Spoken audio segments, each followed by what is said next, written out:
ഇന്ന് നമ്മൾ വീഡിയോയിൽ ഡിസ്കസ് ചെയ്യുന്നത് നമ്മളുടെ ഡെയിലി കോൺവെർസേഷനിൽ നമുക്ക് വളരെ യൂസ്ഫുൾ ആയിട്ടുള്ള 2-3 വേർഡ്സ് ആണ്.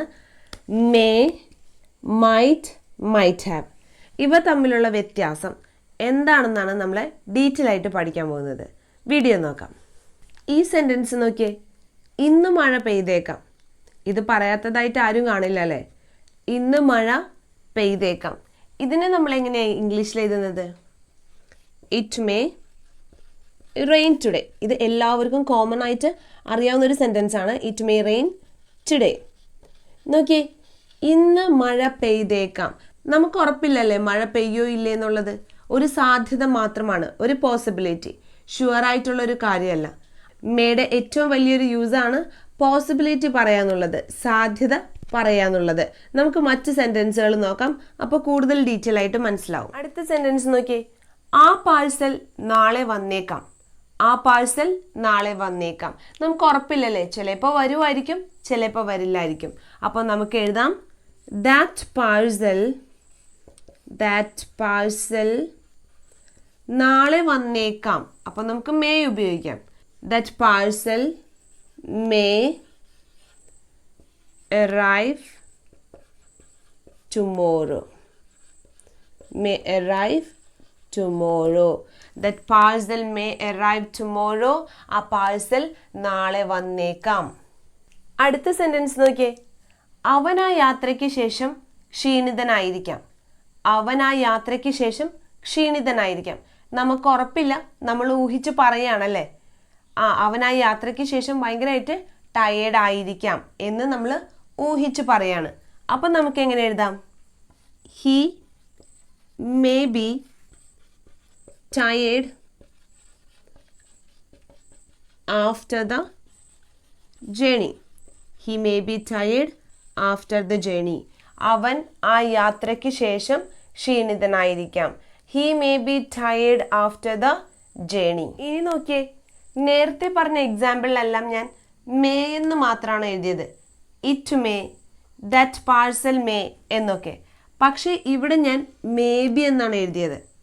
അതായത് ഇവിടെ ആയിരിക്കാം എന്നാണ് കൊടുത്തത് അല്ലേ? ഇത്തരത്തിൽ ആയിരിക്കാം എന്നൊരർത്ഥത്തിനാണ് ഞാൻ മേ ബി എന്ന് എഴുതിയത്. ഇനി മേ ബിക്ക് ആയിരിക്കാം എന്നൊരർത്ഥം മാത്രമല്ല, മറ്റൊരു സിറ്റുവേഷൻ ഞാൻ പറയാം. നീ നാളെ വരുമോ എന്ന് നമ്മളൊരാളോട് ചോദിക്കുകയാണ്. നീ നാളെ വരുമോ? അപ്പോൾ അയാൾക്ക് ഉറപ്പില്ല വരുമോ ഇല്ലേന്ന്. അപ്പോൾ ചിലപ്പോൾ എന്നുള്ള അർത്ഥത്തിൽ അയാൾ എന്ത് പറയും? May be. അപ്പോൾ അവിടെ മേ ബിയുടെ അർത്ഥം ചിലപ്പോൾ വരുമായിരിക്കും എന്ന രീതിയിലാണ്. അപ്പോൾ ഇവിടെ അവൻ ആ യാത്രയ്ക്ക് ശേഷം ക്ഷീണിതനായിരിക്കാം എന്നത് കാണിക്കാനാണ് he may be tired after the journey എന്നെഴുതിയത്. അടുത്ത സെൻറ്റൻസ് നോക്കിയേ, അവൾ ഉറങ്ങുകയായിരിക്കാം. അവൾ ഉറങ്ങുകയായിരിക്കാം. ഇവിടെ ആയിരിക്കാം എന്ന അർത്ഥമുണ്ട്. അപ്പോൾ നമ്മൾ എഴുതുന്നത് മേ ബി എന്നാണ്. She may be sleeping. She may be sleeping. അവൾ ഉറങ്ങുകയായിരിക്കാം. She may be sleeping. അടുത്തത് നമുക്ക് മൈറ്റ് പഠിക്കാം. മേയും മൈറ്റും തമ്മിലുള്ള വ്യത്യാസം മനസ്സിലാവാനായിട്ട് ഞാൻ ആദ്യം പറഞ്ഞ സെൻറ്റൻസ് എഴുതിയിട്ടുണ്ട്. It may rain today. ഇതൊരു പോസിബിലിറ്റിയാണ് പറയുന്നത്, സാധ്യത, മഴ പെയ്തേക്കാം. നമുക്ക് ഉറപ്പില്ലല്ലേ? ഇതേ അർത്ഥത്തിൽ തന്നെയാണ് നമ്മൾ മൈറ്റ് ഉപയോഗിക്കുന്നത്. ഇതേ സെയിം അർത്ഥത്തിൽ തന്നെയാണ് നമ്മൾ മൈറ്റ് ഉപയോഗിക്കുന്നത്. ഞാൻ എഴുതാം. It might rain today. It might rain today. അപ്പോൾ എന്ത് വ്യത്യാസം എന്നായല്ലേ? ഒരേ അർത്ഥത്തിലാണെങ്കിൽ. ഇനി സാധ്യത പറയുമ്പോൾ പലതരത്തിലാണ്. ചില കാര്യങ്ങൾ നടക്കാൻ സാധ്യത കൂടുതലാണ്, എന്നാൽ ചില കാര്യങ്ങൾക്ക് വളരെ കുറച്ച് സാധ്യത മാത്രമേ ഉള്ളൂ. അത്തരം വ്യത്യാസമാണ് മേയും മൈറ്റും തമ്മിലുള്ളത്. മേ ചേർത്ത് പറയുമ്പോൾ നടക്കാൻ സാധ്യത കൂടുതലാണ്. It may rain today. ഇന്ന് മഴ പെയ്യാനുള്ള സാധ്യത കൂടുതലാണ്. ഇറ്റ് മൈറ്റ് റെയിൻ ടുഡേ എന്ന് പറയുമ്പോൾ മഴ പെയ്തേക്കാം, പക്ഷെ വളരെ കുറച്ച് സാധ്യത മാത്രമേ ഉള്ളൂ.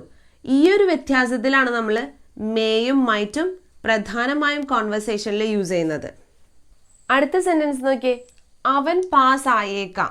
അപ്പോൾ അവൻ പാസ് ആവാൻ വളരെ കുറച്ച് സാധ്യതയേ ഉള്ളൂ എങ്കിൽ നമുക്ക് എഴുതാം he might pass. he might pass. അപ്പോൾ ഇതിൻ്റെ അർത്ഥം വളരെ കുറച്ച് സാധ്യത മാത്രമേ അവൻ പാസ്സാവാനായിട്ടുള്ളൂ. he might pass. അടുത്ത സെൻറ്റൻസ് നോക്കിയേ. ആ സ്ട്രേഞ്ച് സ്മെൽ വരുന്നത് ഫ്രിഡ്ജിൽ നിന്നുമായിരിക്കാം. ആ സ്ട്രേഞ്ച് സ്മെൽ വരുന്നത് ഫ്രിഡ്ജിൽ നിന്നുമായിരിക്കാം. ഇവിടെ നമുക്ക് അത്ര ഉറപ്പില്ല ആ സ്മെല്ല് വരുന്നത് ഫ്രിഡ്ജിൽ നിന്നായിരിക്കാം എന്നുള്ളതിന്. ഒരു ഗസ്സിൽ പറയുന്നു എന്ന് മാത്രമേ ഉള്ളൂ. അപ്പോൾ തീരെ ഉറപ്പില്ലാത്തത് കൊണ്ട് നമുക്ക് എഴുതാം the strange smell. സി ഇവിടെയും ആയിരിക്കാം എന്നാണ് ഞാൻ എഴുതിയിരിക്കുന്നത്. അപ്പോൾ നമുക്ക് നേരത്തെ മേ ബി എന്ന് എഴുതിയതുപോലെ ഇവിടെ നമുക്ക് മൈറ്റ് ബി എന്ന് എഴുതാം. the strange smell might be coming from the fridge. coming from the fridge. the strange smell might be coming from the fridge. ഇവിടെ might be വന്നത് ആയിരിക്കാം എന്ന അർത്ഥത്തിൽ തന്നെയാണ്. കുറച്ച് സാധ്യതയുള്ളൂ, അതുകൊണ്ടാണ് ഞാൻ might ഉപയോഗിച്ചത്. the strange smell might be coming from the fridge. അടുത്ത സെൻറ്റൻസ് നോക്കിയേ. ഞാൻ ഫോൺ വീട്ടിൽ വെച്ച് മറന്നിട്ടുണ്ടാകാം.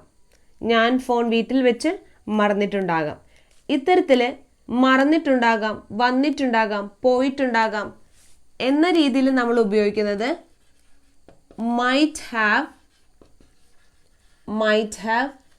plus V3 ആണ്. might have plus V3. V3 എന്ന് പറഞ്ഞാൽ വെർബിൻ്റെ മൂന്നാമത്തെ രൂപമാണ്. ഒരു വെർബിനെ നമുക്ക് പല ഫോംസിലേക്ക് മാറ്റാം. അതിൽ മൂന്നാമത്തെ രൂപം പാസ്റ്റ് പാർട്ടിസിപ്പിൾ ഫോമാണ് V3. സെൻറ്റൻസ് എഴുതി നോക്കാം.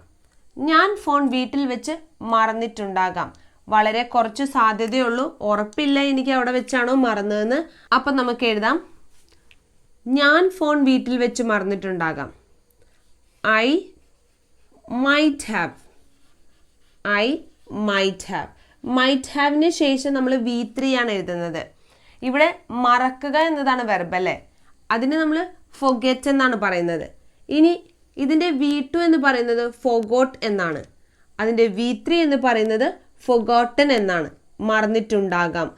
I might have forgotten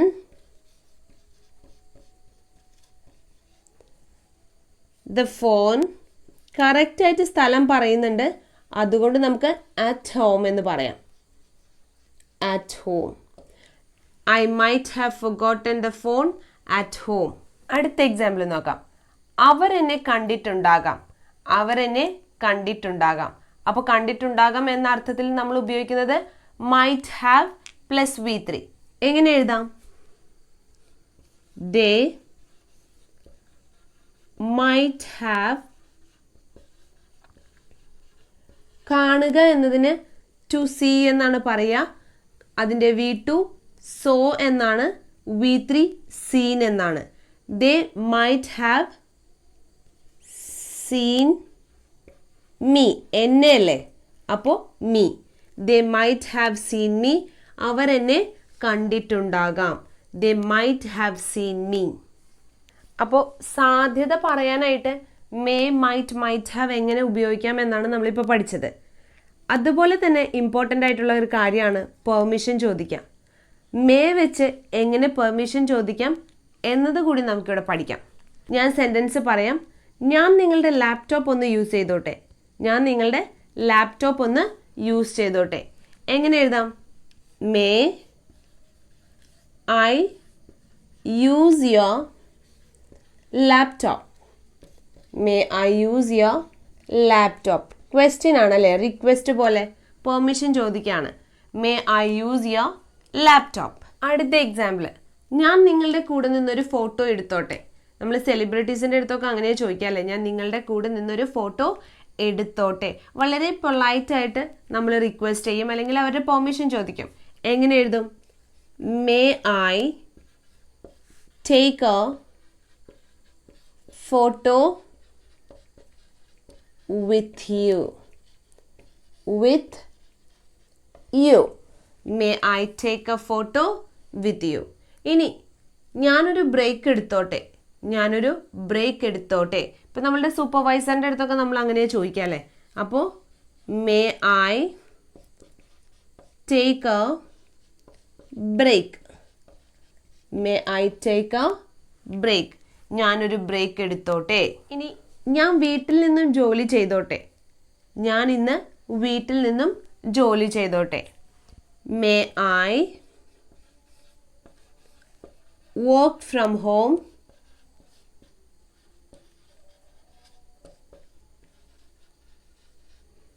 today. അല്ലെങ്കിൽ today may I work from home എന്ന് ചോദിച്ചാലും കുഴപ്പമില്ല.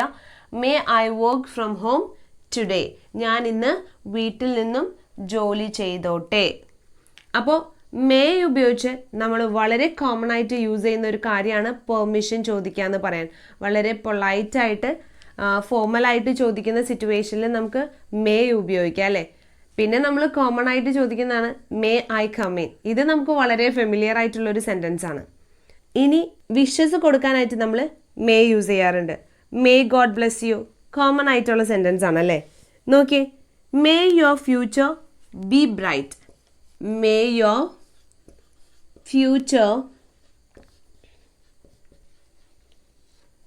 B bright. നമ്മൾ വിഷ് ചെയ്യണം അല്ലേ. അതുപോലെ തന്നെ may all your dreams come true. May all your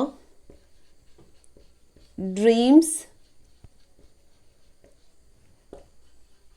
come true. അപ്പോൾ വളരെ സ്നേഹത്തോടുകൂടി നമ്മൾ വിഷസ് പറയാനും മേ ഉപയോഗിക്കും. അപ്പോൾ ഇന്ന് നമ്മൾ വീഡിയോയിൽ ഡിസ്കസ് ചെയ്തത് മേ, മൈറ്റ്, മൈറ്റ് ഹാവ് എന്നീ വാക്കുകൾ തമ്മിലുള്ള വ്യത്യാസമാണ്. സാധ്യത പറയാനാണ് മെയിനായിട്ട് നമ്മൾ മേ ഉപയോഗിക്കുന്നത്. അതിൽ തന്നെ നടക്കാൻ വളരെ കുറച്ച് സാധ്യതയുള്ളൂ എങ്കിൽ നമുക്ക് മൈറ്റ് ഉപയോഗിക്കാം. വന്നിട്ടുണ്ടാകും, പോയിട്ടുണ്ടാകും എന്നീ അർത്ഥത്തിലാണ് നമ്മൾ മൈറ്റ് ഹാവ് ഉപയോഗിക്കുന്നത്. ഇത്തരത്തിൽ മേ, മൈറ്റ്, ക്യാൻ, കുഡ് എന്നീ വാക്കുകൾക്ക് ശേഷം നമ്മൾ ഉപയോഗിക്കുന്ന വെർബ് എപ്പോഴും V1-ലായിരിക്കും. എന്നാൽ മൈറ്റ് ഹാവിന് ശേഷം നമ്മൾ ഉപയോഗിക്കുന്ന വെർബ് എപ്പോഴും V3-ലായിരിക്കും.